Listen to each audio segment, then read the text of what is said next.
Imagine a scene from the 16th century, the chambers of the Queen of England. Elizabeth I, one of the most powerful rulers in the world, meets a woman her own officials call the nurse of all rebellions. This is Grace O'Malley, the pirate queen of Ireland. They speak not in English, but in Latin, the only language they both know. Grace does not bow. She stands before Elizabeth as an equal, the pirate and the monarch. One rules the land, the other the sea. One is the law, the other its most audacious violation. This meeting was unthinkable, but for a woman who had broken all rules since childhood, the unthinkable was just another challenge. She was born into the O'Malley clan, sea lords whose power extended as far as their ships could sail. When her father refused to take her on a voyage, claiming her long hair would get tangled in the rigging, she simply cut it off. Thus, the legend of Bald Grace was born. But this was more than just childish stubbornness. It was her first manifesto.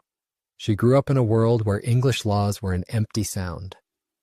The O'Malley clan had lived for centuries by their own code, where right was determined by might, and wealth was measured not in gold, but in the number of ships and loyal blades. The sea was her school. While aristocratic women in London studied etiquette, Grace learned to read maps by the stars, navigate a fleet through storms, and board unwieldy merchant vessels. She watched her world slowly disappear. The English crown, like a python, tightened its coils around Ireland, replacing chieftains with sheriffs and freedom with taxes.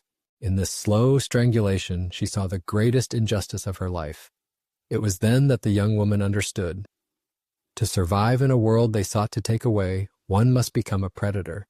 Not to ask, not to negotiate, but to take what is yours, and it was the perfect moment to become a predator. The 16th century in Ireland was not just an era, it was a boiling cauldron. Forget the jousting tournaments and court intrigues of London. Here, on the western edge of Europe, civilization was a thin veneer of gold on wild stone. Irish clans had for centuries slaughtered each other over a patch of land or a herd of cattle. English lords, sent to impose order, themselves became ruthless warlords, living by the laws of war, not the crown. It was a world where loyalty was bought, betrayal was strategy, and alliances lasted only as long as they were profitable. In this power vacuum, the sea became the main artery. It was a road, a market, and a battlefield. Whoever controlled the ships controlled everything. In such a reality, piracy was not merely robbery, it was the most effective business and the most convincing form of diplomacy. And Grace O'Malley began her game. Once she was refused dinner, the doors of Howth Castle slammed in her face. In response, she didn't knock louder. She simply kidnapped the castle's heir and returned him only in exchange for a vow. From then on, those gates would be open to anyone who sought shelter.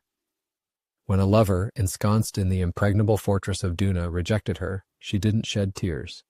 She returned with a fleet, stormed his castle, and kept it for herself, forever. And when the English governor sent an army to smoke her out of her own stronghold, Rockfleet Castle, she did not raise a white flag. She personally led her people to the walls, setting enemy ships ablaze and forcing them to flee in disgrace. She didn't negotiate, she presented a bill. But this was not blind fury. Every step she took was guided by cold calculation, and her primary tool was not a sword, but an understanding of the human soul. She understood that an Irishman's loyalty was bought not with orders, but with a share of the spoils and the protection of his family. And she offered a deal that was impossible to refuse. Her fleet was not just manned by mercenaries, these were shareholders in her bloody enterprise. She took everyone under her wing, runaway English soldiers, ruined fishermen, younger sons who had no inheritance. She gave them purpose and a purse. In return, she demanded one thing: absolute loyalty. Traitors were hanged from the yardarms without trial. Heroes, however, she showered with gold and land. It was a brutal but perfectly clear system, and it worked flawlessly. But this system spawned an enemy who wanted to burn her world to ashes. His name was Sir Richard Bingham, the English governor of Connaught. For him, Grace was not a sea queen, but a cancerous growth on the body of the law. He did not understand clan codes or personal loyalty. For him, there was only one order, the order of the English crown, and he began a methodical hunt. Bingham didn't just chase her ships, he struck at her most vulnerable points. He arrested her sons and brother, blocked trade routes, and incited other clans against her. But Grace was not alone. Behind her stood dozens of Irish chieftains who paid her tribute and gave her shelter, not out of love, but out of cold calculation. They understood that as long as Bingham was occupied with O'Malley, he wouldn't come for them. This was no longer just a war for plunder, it was a battle of two civilizations, and Bingham was determined to prove that his world was stronger. And Bingham crossed the line. He hanged 70 people without trial, including chieftains who had already sworn allegiance to the crown. He began seizing lands not only from rebels but also from loyal English settlers, accusing everyone of conspiring with pirates. In London, his brutality was initially seen as efficiency, but whispers in the corridors of Whitehall grew louder. His real enemies were not in the Irish bogs, they sat at the tables of the Privy Council.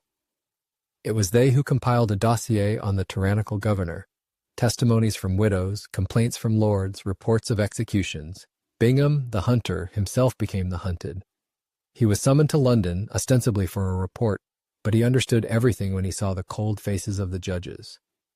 The empire of fear he had built collapsed not from the blow of an Irish sword, but from the weight of his own crimes. But while Bingham was being judged in London, his legacy lived on in Ireland. The shackles remained on her sons and brother. The new governor continued the siege, but not with cannons, but with papers. He confiscated her lands, outlawed her fleet, and blocked all trade routes. Her empire, built on steel and daring, crumbled under the assault of parchment and wax seals. For the first time in her life, Grace was caught in a trap from which she could not escape by force. A sword could not overturn a royal decree. A fleet could not board a London court. And so she made the only move left, the most unthinkable of all. She decided not to speak with sheriffs and viceroys. She decided to speak directly with the very pinnacle of the system. And she got her wish. Elizabeth, perhaps, saw in her a distorted reflection of herself, a woman surviving in a man's world on her own terms. Grace's sons were freed, her ships returned. But this was merely a last breath before submersion.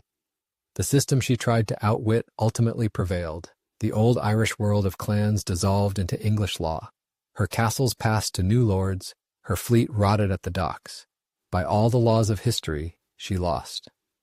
But Grace O'Malley achieved something greater. She cracked the code of memory itself. She, the ruthless predator who thought only of power and wealth, transformed into an immortal symbol of defiant Ireland. Her name became a banner.